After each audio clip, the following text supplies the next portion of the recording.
এরপর কোকিলের আওয়াজ,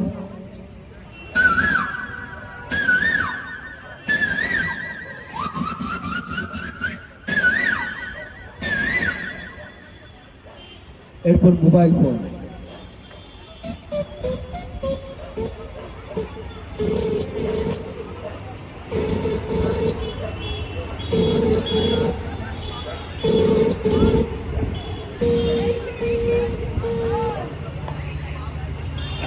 এরপর কুকুরের আওয়াজ, যে কুকুর এখনই ডাকছে তা আমরা রেখে দিচ্ছি ওনার সাথে।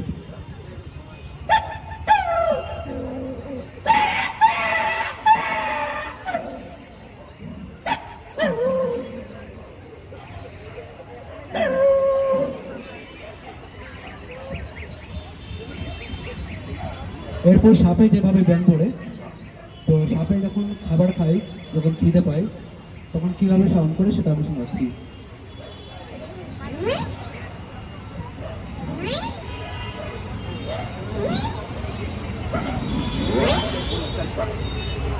এরপর জল পাওয়া,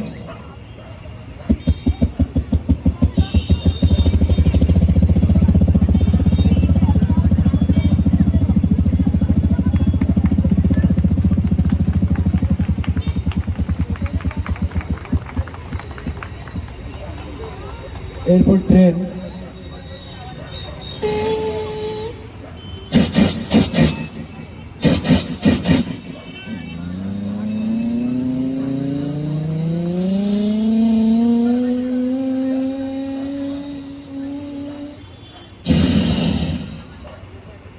এরপর গরু,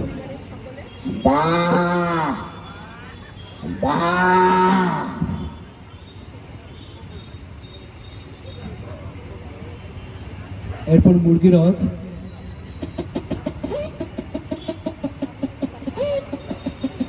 নমস্কার মানবীয় বিরাটি পরিবার।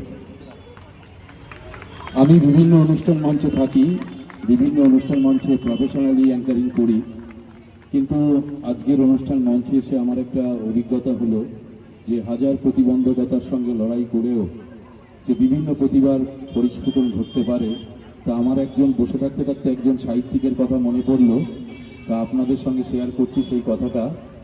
আমরা যখন অন্ধকার দেখি, আমরা যখন অন্ধকার দেখি, আমরা যখন অন্ধকার দেখি তখনও আলো থাকে।